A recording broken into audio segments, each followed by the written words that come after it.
지금 현재 평균 DTI를 받고 있는 실제 대출 받고 있는 사람들의 DTI를 받은 비율이 한 38% 정도 수준이에요. 전반적인 가계부채 문제를 크게 악화시키지는 않는 것이 아닙니다. 이런 분석을 했고요. DTI 완화 부동산 대책이 주택 거래를 정상화시킬지 모두가 주목하고 있습니다. 하지만 취약해질 대로 취약해진 가계의 채무 상환 능력을 제대로 주목하진 않고 있습니다. 지금이라도 엄격하게 따져야 됩니다. 따져가지고 본인 DTI가 얼마라는 걸 계산을 하고 30이 넘으면은 자산 처분을 심각하게 고려해야 된다고 생각을 합니다. 갚을 생각을 하기보단 일단 빌리고 어떻게든 될 것을 기대하는 동안 우리 가게는 빚의 무서움을 잊었습니다. 잔금도 못 마련했는데 거기에 대한 이자까지 집이 안 팔렸으니까 1, 2, 3차 이자가요 3천만 원이나 돼요. 몸을 내고 죽으려고 그러니 안 되는 거예요. 이게 너무 힘들어가지고 살 수가 없었어요 진짜.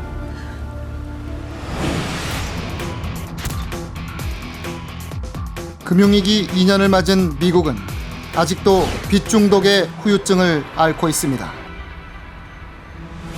In communities across the country, many Americans took on more debt than they could afford and took on financial risks they did not fully appreciate. 미국보다 높은 소득 대비 부채 비율. 대한민국 가게도 빚 중독에 빠져들고 있는가?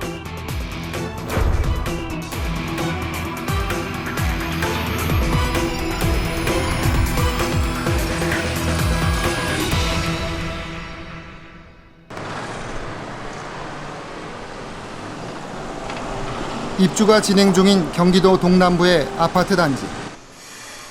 이사 오는 사람들로 북적여야 할 때지만 한산한 기운이 감돕니다.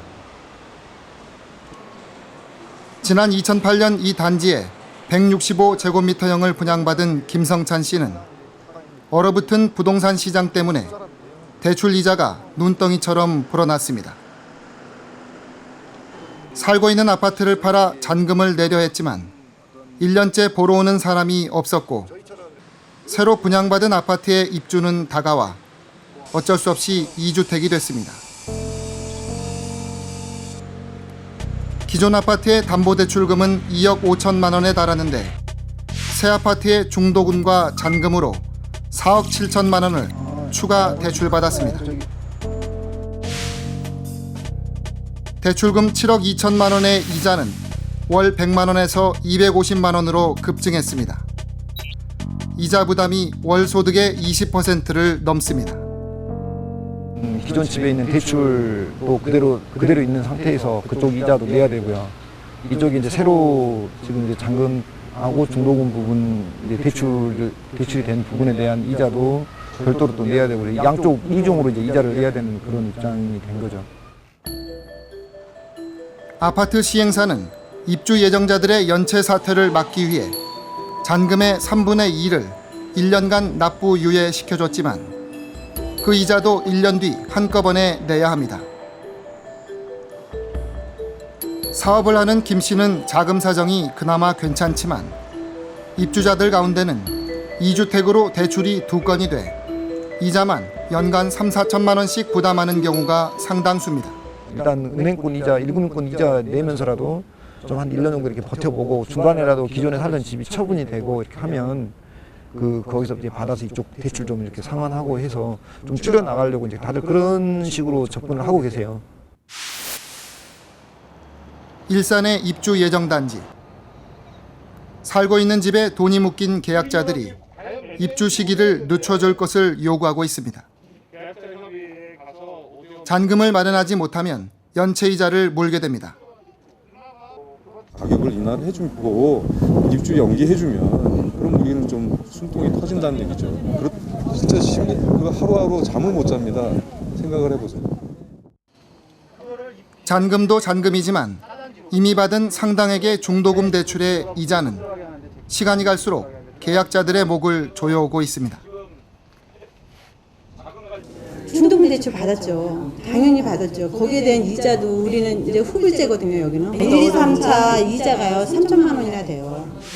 기존 주택에 대한 그 이자가 한 달에 한 125만 원 정도 되고 있습니다. 지금 현재도 가계 부담이 많이 되고 있는 상태에서 그 정도가 되면 전부 다 집단 신용불량에까지 갈 지경에 이른다는 얘기거든요. 집값이 오를 때 대출 1, 2억은 큰 부담처럼 여겨지지 않았습니다. 이 때문에 집값이 오르는 동안 주택담보대출도 급속도로 증가해 왔습니다. 가계부채는 올 2분기엔 755조 원으로 10년 만에 3배 넘게 가파르게 늘어났습니다. 빚은 이렇게 세계 금융위기 와중에도 급격히 늘어났지만 소득은 그렇게 늘지 못하면서 가계의 부채 관련 지표들이 경고음을 울리기 시작했습니다. 지금 수준 자체가 외국에 비해서 높으냐? 단적으로 말씀드리자면 상당히 높은 수준입니다. 우리나라보다 높은 OECD 국가를 찾기가 힘든 상황입니다. 더 하나의 걱정은 이 증가 속도입니다. 불과 우리나라 가계부채 문제가 본격적으로 문제가 되기 시작한 게 2003년, 2004년부터라고 보시면 되는데요.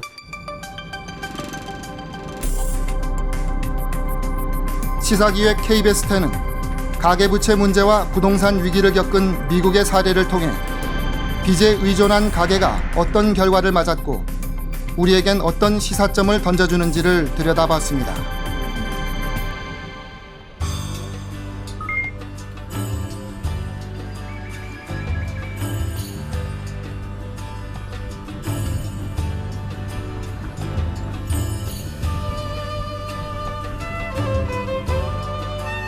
금융위기 직전까지 집값이 가장 많이 올랐던 곳 중 하나인 샌프란시스코.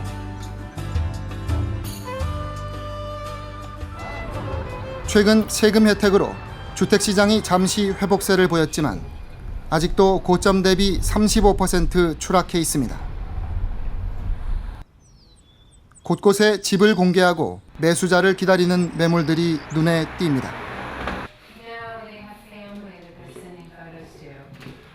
30년 모기지, 즉 주택담보대출의 고정금리가 최저 수준인 4% 중반으로 떨어졌지만 아직 시장의 회복을 기대하긴 어렵습니다.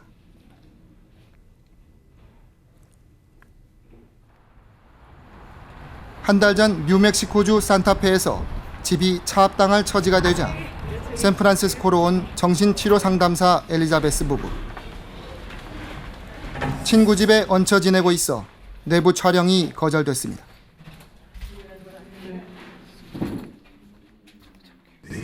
He's not here. We can't do it. There's no way.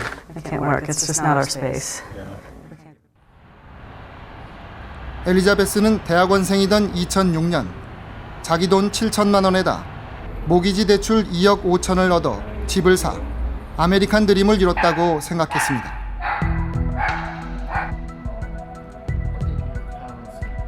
아르바이트 외엔 안정적인 수입이 없는데도 은행은 30년간 6.9%의 고정금리로 이자만 내라며 대출해줬습니다.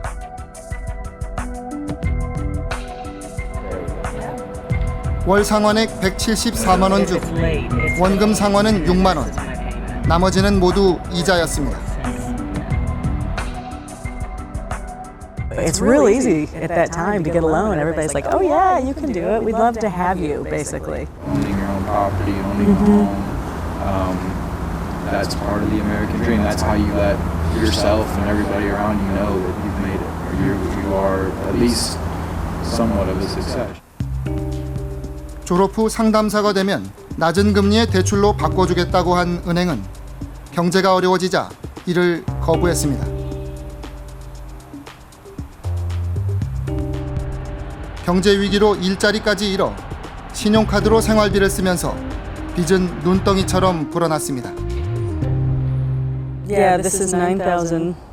Minimum payment is 252. 4.24%. It used to be.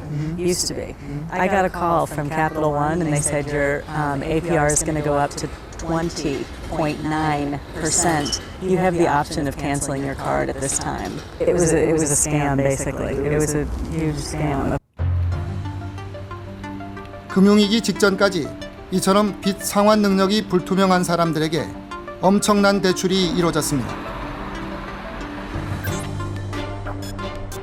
박사 과정에 들어가는 남편 폴은 대출의 위험성을 제대로 알리지 않고 대출해준 금융기관의 이른바 약탈적 대출과 이에 대한 정부의 감독 책임을 지적합니다.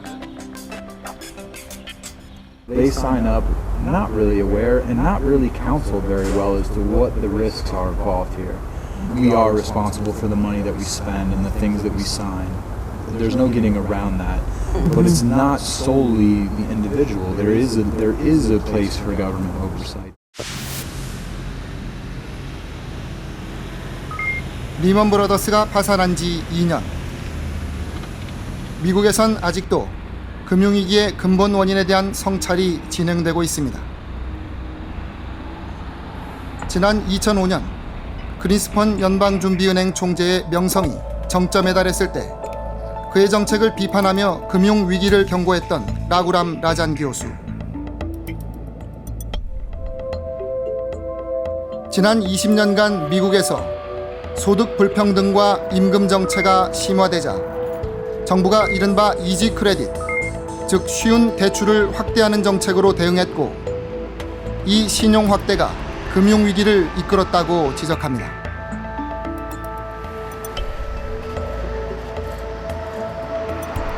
What drives increases in house prices? Often it is credit. Easier credit is going to drive house prices higher. Lower interest rates are going to drive house prices higher. More wealth, which also stems from low interest rates and easy credit, which will also give them an incentive to consume more. Credit expansion is actually valued by the politicians as well as the political structure, but it's also valued by business people. I mean, which businessman would be against credit? Credit is flowing, somebody is bearing the cost, not me, but it's allowing people to buy more, it is expanding economic growth. 모기지, 즉 주택담보대출로 집을 산 미국 가게는 특히 집값이 오르자 추가 대출을 받습니다.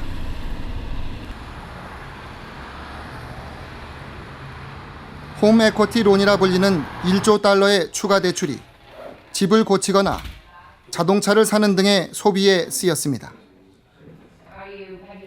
사람들은 집값이 오르니 부자가 됐다고 생각했습니다.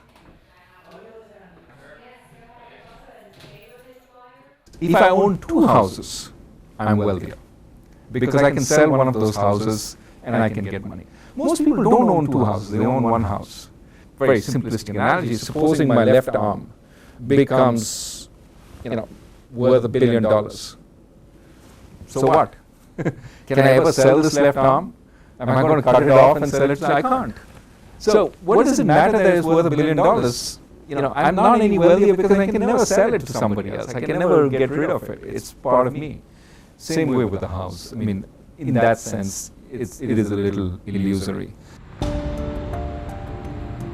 정책당국은 이런 담보대출 상환에게 소득공제 혜택을 부여해 빚내기를 부추겼습니다. 빚에 기반한 성장의 거품이 터지자 홈 에쿼티로는 지난해에만 37조 원이 부실대출로 처리됐습니다.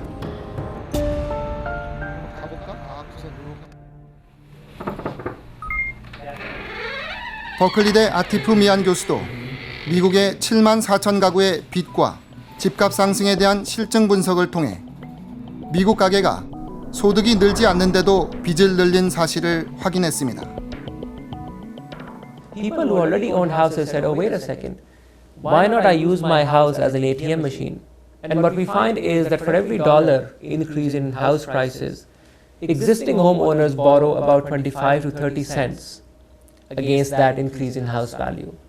Now that's a substantial amount of, when you add the numbers up, that comes out to be a substantial amount of new debt that is being put on top of the US households.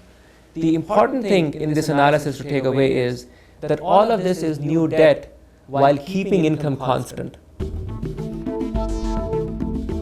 신용 확대, 즉 대출이 많았던 지역에서 집값이 훨씬 많이 올랐지만 거품이 터진 뒤엔 이 지역들이 더욱 심한 침체를 겪었습니다. The part of America where we see the strongest pullback in auto sales is the part of America that lives in San Francisco and other similar areas which saw the highest house price appreciation. Because these were the areas which levered up the most. And presumably, households there all of a sudden realize that they are levered more than their natural capacity, and so they pull back on consumption.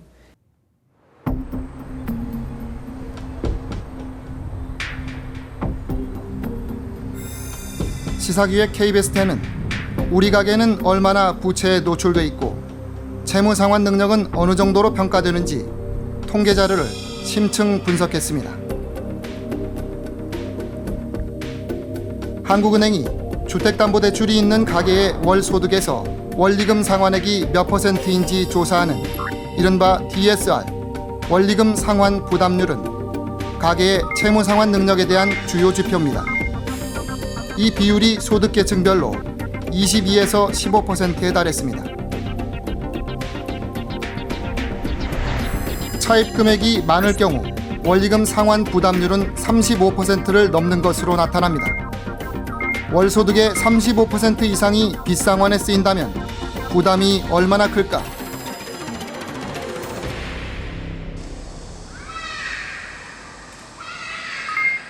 서울 성북구에 사는 의료인 박광수 씨 부부는 맞벌이를 하는 월 수입 1,500만 원대의 고소득층입니다. 소득이 높고 나름대로 알뜰하게 생활하는데도 돈이 모이지 않아 고민이었습니다. 저축액은 120만 원으로 월 소득의 8%에 불과했고 그 외엔 남는 현금이 거의 없었습니다. 이들은 취재팀의 주선으로 전문 재무상담사의 진단을 받았습니다. 정밀하게 따져보니 숨어있는 대출까지 있어서 빚이 5억 원대에 달했습니다.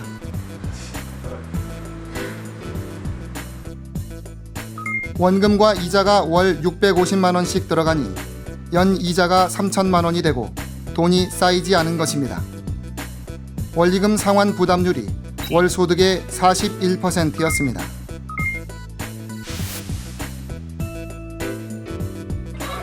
반면에 대출금 대부분은 주변의 일임 투자로 맡겨 투자 자산이 4억 원대에 달했습니다. 꾸준하게 20%면 20%의 수익률을 내자기 좀 그 이상의 수익률을 내주시니까 우리는 5%의 이자를 내고 그 나머지 15% 정도를 이익을 보니까 저희는 계속 이렇게 계속 꾸준히 나가는 게 낫지 않을까 생각을 하고 있어요. 빚을 내 투자에 아직까진 결과가 좋았지만 대출이 너무 많다 보니 금리 인상이나 경기 둔화 등 외부 변수가 항상 마음에 걸렸습니다. 위험에 많이 노출이 되어 있어요. 그러니까 위험에 노출이 되어 있다는 건 위기 상황에 왔을 때 자산의 구조가 쉽게 흔들릴 수 있는 그런 구조로 되어 있으시고 투자자산, 위험자산의 비중이 대부분을 차지하고 있고 유동자산의 규모가 매우 빈약한 편이신 거죠. 박 씨 부부는 일단 6천만 원의 투자금을 회수해 대출을 갚고 상황을 지켜볼 생각입니다. 앞으로 5년 처음에 5년 전에 대출을 했는데요. 그때는 상당히 부담이 많이 됐습니다. 이걸 어떻게 빨리 갚을까 이런 부담이 많이 있었는데 지금은 그래도 그거에 많이 좀 대출에 대한 적응이 많이 돼서 좀 부담이 덜하긴 하지만 지금도 이제 중압감 같은 건 좀 있습니다.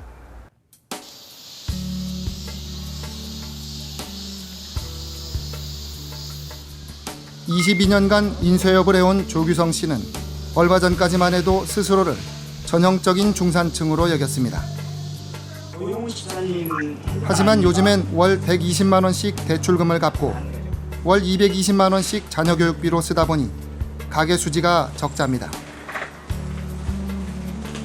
인쇄물을 수주하고 디자인을 발주하고 배달하고 충정로에 명함 2통 납품하고 그다음에 다시 또 지하철을 타가지고 사당역에 가서 명함 1통을 납품하고 그다음에 프로 디지털 가서 카달로그 주문을 받고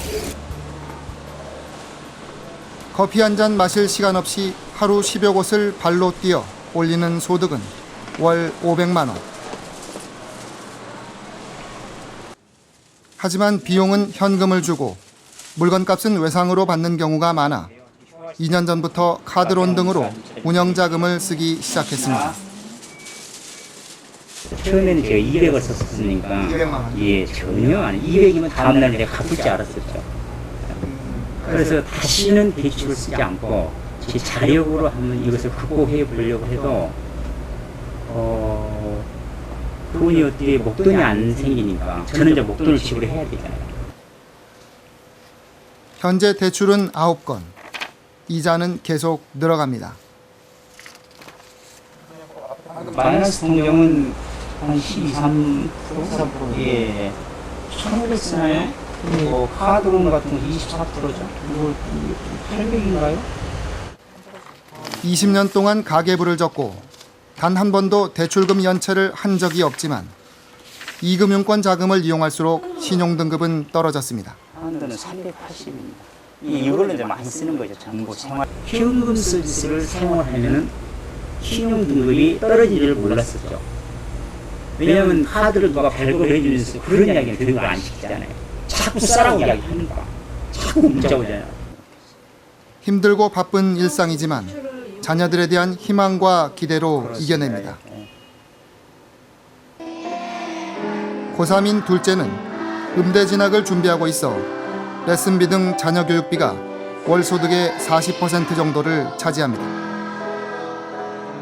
뭐 힘들지 않냐? 뭐 중간에 포기하고 싶은 생각이 있냐? 아빠 하겠다고. 아빠가 힘들더라도 밀어달라고 해서 알겠다. 그래서 지금까지 오고 있는 거예요.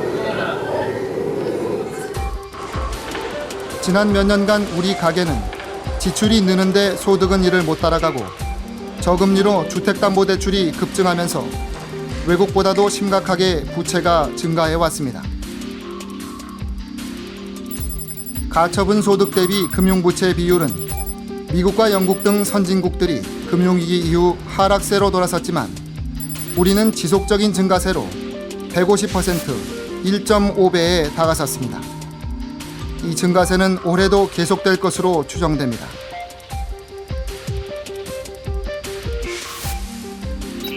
가계의 월 소득 대비 원리금 상환 부담률도 위기를 겪은 미국보다도 계속 높은 수준을 유지해 왔습니다.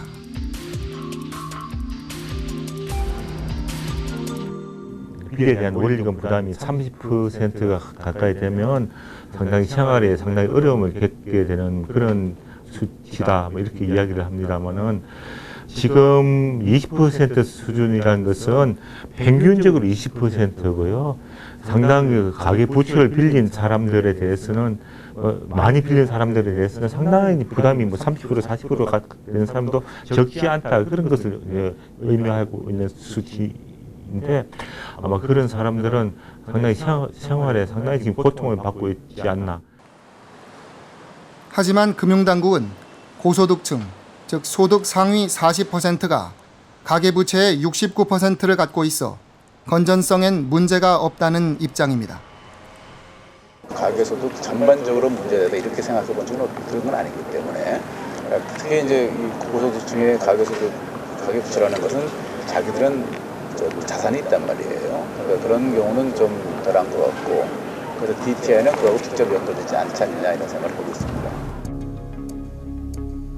그렇다면 한국은행은 금융 시스템의 안정성을 종합평가하는 보고서에선 가계부채를 어떻게 진단해 왔을까?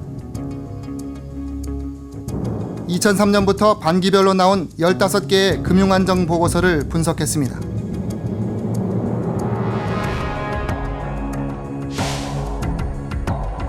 가계의 채무 부담 능력은 2002년 중에 금융부채 증가액이 금융자산 증가액을 초과함으로써 가계 수지가 크게 악화됐다.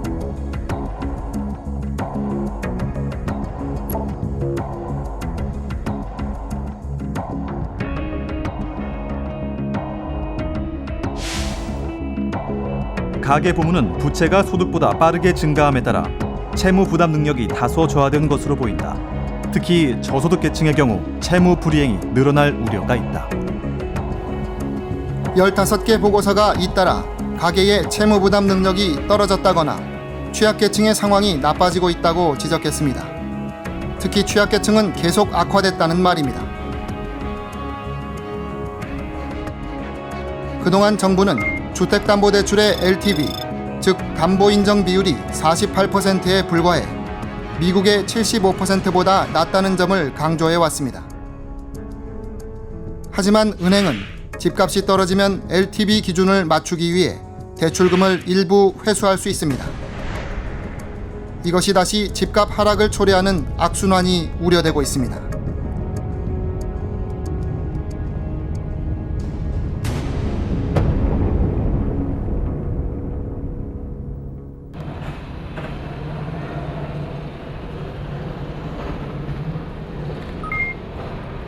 해외에서도 우리의 부채 수준에 우려의 시선을 나타내기 시작했습니다.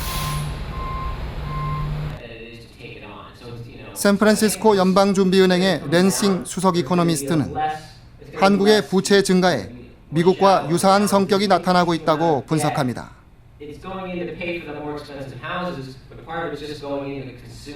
Korea, the debt-to-income ratio for households is 140% or more, I believe. It's really continuing to rise very rapidly like we saw in the US from, say, 2001 to 2007. So I think in many ways you can look at Korea and say, the patterns that we saw in the US economy, rising house prices, rising debt levels, lower savings rates, those are all can be seen in the Korean data over the last several years, and so that might raise a concern that 가처분 소득 대비 가계 부채 비율도 안심할 수준이 아님을 지적합니다. For example, Ireland had a debt-to-income ratio of well over 150%, saw big increases in their house prices, and then later we saw a very severe recession because that was obviously an economic boom financed by unsustainable borrowing trend. And I think there's no hard fast rule on what the cutoff is, but I think once you start getting over 100% on debt-to-income ratios, especially when you see it increasing rapidly, that should tell policymakers that this is maybe something they have to keep an eye on. 샌프란시스코만이 내려다 보이는 UC 버클리의 메모리얼 스테디움. 지은 지 80년 된 이 경기장을 개축하는 공사가 최근 시작됐습니다. 학교 측은 수천억 원이 들어가는 체육시설 공사비 모금이 쉽지 않자 이른바 좌석 증권을 팔기 시작했습니다. 좌석을 증권식으로 파는 셈입니다. You get the rights to that seat for a certain number of years, up to I think as many as 50 years. What you do with that seat is up to you. If you want to give it to a friend or give it to your son, you can sell it or right, that's yours. 전망 좋은 자리는 2억 원대, 싼 자리는 5천만 원이고 제3자에게 팔 수도 있습니다.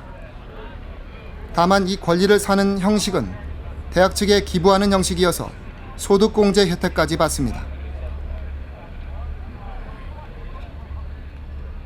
Or you can pay it over time. You have either way. But it is less expensive if you pay it up front. I mean, it's like you buy a home. If you want to do monthly payments, but you pay interest, it's going to cost you more in the long run. And it's similar, a mortgage may be another way to look at it too. 모건 스탠리의 자회사가 고안한 이 방식은 혁신적인 금융상품으로 소개됐고 캔사스 대학, 영국 축구구단 토트넘 등이 잇따라 도입했습니다. 이젠 경기장 좌석까지도 빚을 내 살 수 있게 된 것에 대해 금융위기의 교훈을 잊은 것 아니냐는 비판이 나왔습니다. 빚은 외상으로 지출을 하고 나중에 상환하는 것을 말합니다. 빠르게 진화해온 금융상품은 더욱더 쉽게 빚을 낼 수 있는 환경을 만들었고 미국의 가게들은 이 같은 금융상품을 이용해 필요한 것들에 지출했습니다.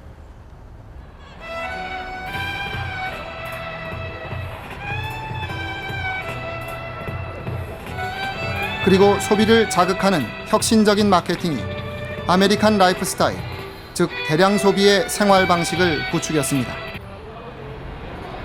쇼핑가 곳곳엔 여전히 소비를 자극하는 문구들이 내걸려 있습니다.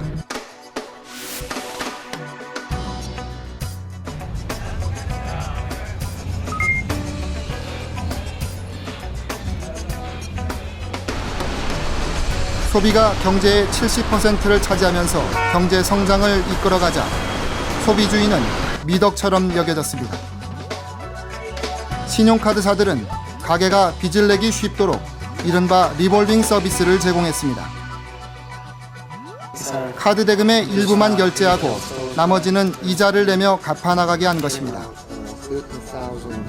평균 이자는 연 14%, 신용점수가 좋으면 이자가 4~5%대여서 우리로 치면 마이너스 통장을 쓰면서 여기서 매달 카드 대금이 결제되도록 하는 것과 비슷합니다. 카드가 있는 미국 가게는 평균 1,300만 원의 카드 빚이 있을 정도로 빚에 무감각해져 갔습니다. But then there's also more and more tools to allow you to consume beyond your means. Credit cards, of course, payday loan stores, which I'm not sure exist in Korea, but here you can go to a store and get an advance on your paycheck, but it's at 10, 20, 30% interest rates, so that you're pretty much trapping yourself into this cycle of debt.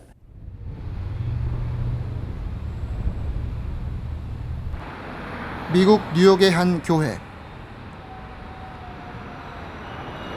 이른바 익명의 채무자들이라는 이름의 빚 중독자들의 대화 모임이 열리고 있습니다. 철저하게 익명을 쓰고 TV 노출을 하지 않는 이 모임은 촬영이 허용되지 않았습니다.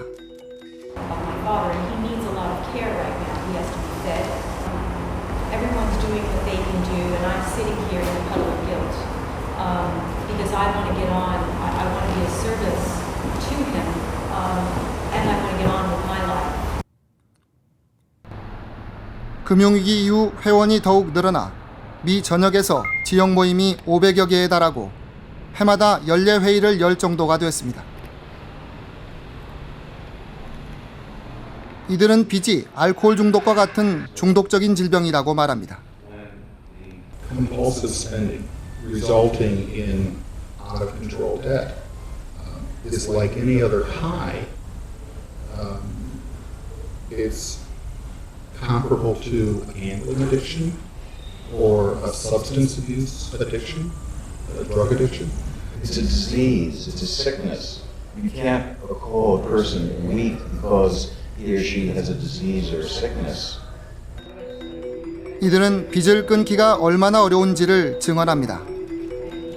따라서 빚 중독도 질병처럼 치유가 필요하며 그 출발은 자신이 빚에 무기력했음을 인정하는 것이라고 강조합니다. They're still using that which is creating their disease. If it's alcohol or if it's unsecured debt, it's recognizing your powerlessness and that you need to seek additional help outside of yourself in order to resolve that issue. 이 모임은 개인이 빚 문제를 극복하도록 정서적 피난처를 제공해주는 활동의 필요성을 제시해주고 있습니다.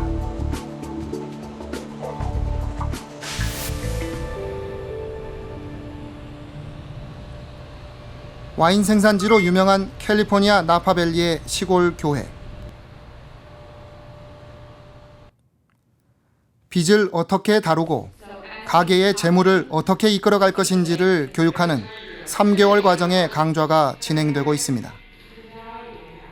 So we're sitting there in February, the bill comes, there's $1,000 on the Visa bill. We yell through the house at our spouse, get in here. Who put $1,000 on the Visa? We were not going to use the Visa. And your spouse goes, that would be you. You will discover that life 건축업자 코더슨 씨는 최근 석 달간 실직을 하면서 카드 빚을 연체했습니다. 하지만 이제는 이 모임에서 제한된 수입 안에서 계획을 세우고 돈을 쓰는 법을 서로 대화하며 배웁니다.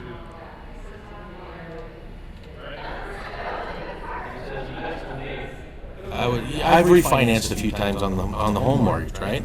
So I'm not near as close as I would want to be to paying that thing off, so I still have a mortgage that creeps up and bites me every month.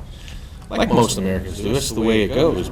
We lost our credit, so we couldn't even get credit cards. So that was a blessing, really, I think. I would just want to cut them up. I still want to just cut the credit cards up. 미국에서 100만 가정이 이 빚 교육에 참여했습니다. 교회 측은 금융위기를 거치면서 지역 공동체에서 이 같은 교육을 진행할 필요성을 절감했다고 말합니다.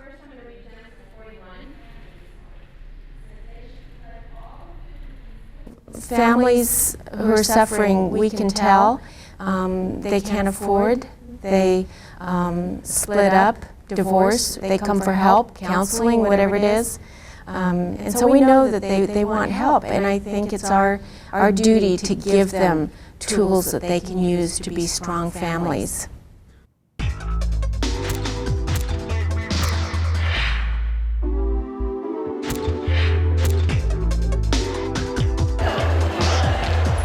금융위기를 피해간 우리는 미국 사회가 고민해온 담론이 큰 주목을 받지 못하고 있습니다. 시사기획 KBS10은 거리의 시민들에게 소비 지출과 저축에 대해 물어봤습니다. 한 100만 원 정도. 어디에 가장 지출이 많으신 것 같아요? 먹는 거. 저축이요? 저축 유지 못하고 있습니다. 쇼핑을 많이 해요. 6개요. 네, 많이 쓰게 돼요. 아무래도 안 되면 그냥 안 썼던 거를 얘가 되니까 100%, 90% 정도.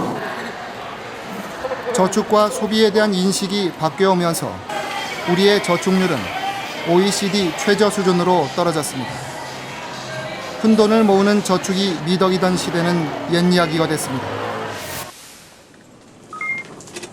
평소 재테크에 관심이 많아 틈틈이 경제서적을 읽어온 33살 소방공무원 정건중 씨. 소득이 안정적이고 투자에 대한 관심도 높지만 평소의 소비 습관이 꼼꼼하지 못해 월 소득보다 소비 지출이 더 컸습니다.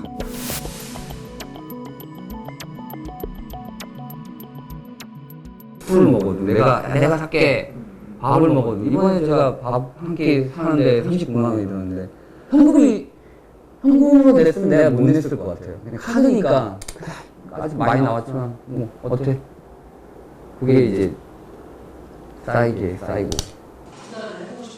이대로는 안 되겠다는 위기의식에 재무설계사의 진단을 받았습니다. 2천만 원 한도의 마이너스 통장과 신용카드가 문제의 원인이었습니다. 앞으로도 이렇게 마이너스 통장으로 갖고 있으시면 부채가 생각보다만큼 줄어들지 않은 겁니다. 월가 부실 수도 있어요. 네. 그렇기 때문에 강제적으로 부채 상환을 하는 것들을 권해야 됩니다. 정 씨는 마침내 마이너스 통장을 없애고 3년간 월 65만 원씩 의무적으로 원금과 이자를 갚는 대출로 전환해 기존 대출을 갚아나가기로 했습니다. 마이너스 통장 만든 게 정말 실수였다고 생각해요. 어떤 면에서냐면 오늘 당장 200만 원 갚았어요. 근데 다음에 300만 원을 뺄 수도 있잖아요. 그런 식의 형태가 되다 보니까 오히려 갚는 게 아니라 더 늘어나더라고요. 정말 마이너스 통장은 편리한 것 같은데 정말 굳은 이자 없이 갚을 수 없다고 보여져요. 지난 2006년 카드빚 600만 원이 연체돼 채무조정을 받은 김모 씨 부부. 당시 소득이 줄고 병원비 등 지출이 계속돼 신용카드로 생활비를 쓴 것이 카드빚 돌려막기로 이어졌습니다. 사람들이 웃으면서 지나가잖아요. 너무너무 부러운 거야. 저 사람들은 어떻게 살아서 행복하게 다닐까.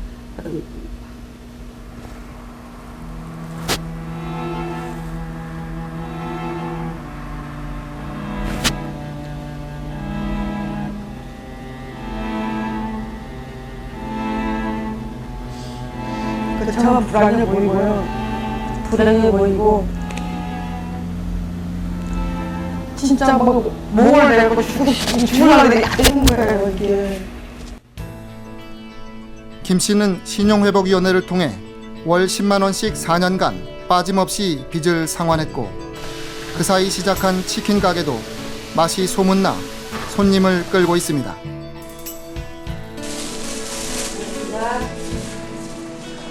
매출이 좋은 날이면 주택 청약저축통장에 다만 몇만 원이라도 불입합니다. 왜 혹시나 하고 이러고 온 거예요. 걔도 돈이 없어서 못 가겠지만 자기 희망이 있잖아요. 나도 장사하니까 걔도 통장도 있다 그 일 있잖아요. 하지만 김 씨 부부는 아직도 높은 금리의 대출을 씁니다. 보험계약 담보대출은 13%대, 카드론과 현금 서비스는 20%대의 이자를 내지만 매달 200여만 원 수입해서 이자가 정확히 얼마가 나가는지 줄일 수 있는 소비 지출은 무엇인지도 따져보지 못하고 있습니다. 급할 때 되면은 있는 게 카드인데 또 쓰게 되더라고. 100만 원 정도는 돈이 남으셔야 되는데. 그러니까요. 그 돈이 그냥 없어져요. 취재팀은 재무상담을 주선하겠다고 제안했지만 이들은 고사했습니다.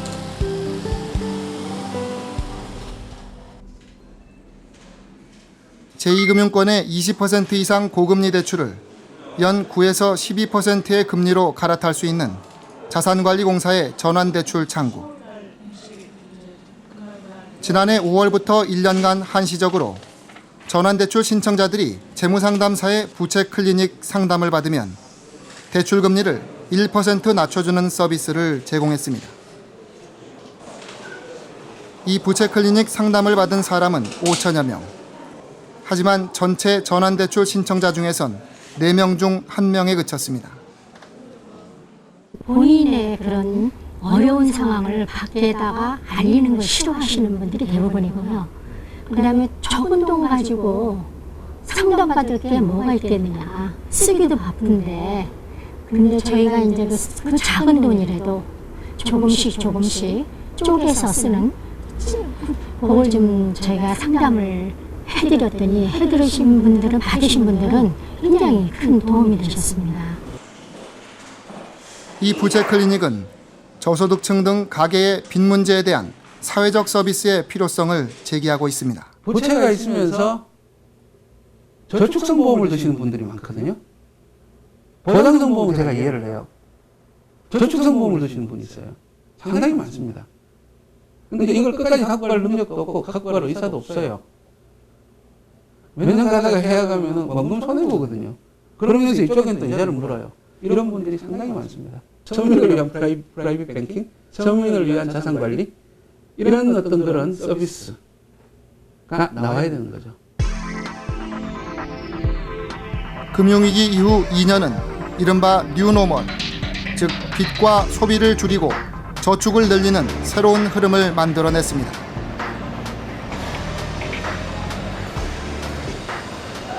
미국에선 집값의 거품이 터지면서 비정상적인 수준이었던 가계 저축률이 오르기 시작했습니다. 그동안 집값이 오를 것을 기대하며 벌어들인 소득보다 더 쓰고 그 적자를 빚으로 메우던 방식은 더 이상 지속 가능하지 않다는 인식이 확산되고 있는 것입니다. 세계적인 환경단체인 월드워치 연구소는 올해의 프로젝트로 소비주의에서 지속가능한 소비 문화로의 전환을 내걸었습니다. 끊임없이 물건을 사고 이를 통해 성공을 과시하는 소비주의 문화는 가계의 재정에도 지구의 환경에도 모두 감당할 수 없는 결과를 남겼다는 평가입니다. I think there are many alternative social movements that are trying to shift our cultures away from consumerism and towards sustainability. On the political realm, in Europe, there's a political movement called the degrowth movement or décroissance. There's cultural movements like the slow food movement. 국내에서도 소비에 대한 생각과 행동을 바꾸려는 활동들이 조용히 시작되고 있습니다. 여성단체가 주관하는 이 과정에선 스스로 재무적으로 변화하려 하거나 저소득층 재무상담에 나서려는 이들이 돈과 소비에 대한 대안적 시각을 교육받습니다. 저도 제가 신용카드 잘라버리면 한 1년 정도 시간이 걸렸는데 저도 마지막 한 장을 좀 남겨놨어요. 비상금이 좀 모일 때까지 좀 비상용으로 두자. 근데 얘를 가지고 있는 매월 비상용 씨가 발생하더라고요. 내가 쓰면 되거나 얘 비상이야, 비상이야. 네. 결국에 내가 그냥 따라가고 남편분을 다시 따라가려고 했어요. 여러분들도 훈련을 하셔야 돼요. 이 교육을 받은 42살 신운정 씨도 소비 습관을 바꾸기 시작하면서 뭐가 뭔지 모르게 꽉 차 있던 냉장고가 깔끔해졌습니다. 주로 재래시장에서 장을 보고 대형마트에선 많이 사지 않으려고 카트를 잡지 않고 적어온 품목만 찾아다닙니다. 야, 예전에 나왔을 때보다 더 좋은 게 많이 나왔다. 그치? 직진해, 직진. 보지 마. 보면 자꾸만 사고 싶어져. 빨리 움직이는 거. 마트가 사람을 흥분시키는 게 있어. 가격 같은 것도 옛날에 제가 박스인 거 샀거든요. 그게 싼 거 같아서. 근데 있으면 더 먹고 없다고 해서 아주 불편한 건 아니더라고요. 카드 계산 안 하세요? 저 안 해요. 요새 카드 자르는 중이라. 신 씨는 카드 5장 중 3장을 없앴습니다. 지출도 미리 계획을 세워 하는 습관을 만들어 가려고 합니다. 대출 생활비 뭐 얼마 쓴다 보다도 이렇게 하나하나 그 재무 설계 그거 하면서 적어보니까 제가 쓰는 것보다 한 30-40% 이상 더 쓰고 있는 거예요. 그래서 깜짝 놀랐고. 우리 가게는 그동안 가계부를 치우고 빚과 씀씀이를 늘려왔습니다. 대출의 90%가 변동금리여서 금리 인상의 위험에 심각하게 노출돼 있지만 이를 애써 잊어왔습니다. 그러나 금융위기를 겪은 미국은 빚에 기반한 소비와 집값 상승이 얼마나 위험한 결과를 가져올 수 있는지를 보여주고 있습니다. That process is underway. Americans are rediscovering the importance of living within their means. They're saving more and reducing debt. 지금 우리는 어디에 서 있는지 그들과의 면밀한 비교가 필요합니다. 굉장히 큰 문제가 나타나고 있지는 않지만 제가 생각하기에 가계부채 문제는 마치 우리 고혈압 같은 그런 것이 아닌가. 저금리 시대의 빚에 의존해 누린 혜택이 언젠간 부메랑이 돼 돌아올지 모릅니다.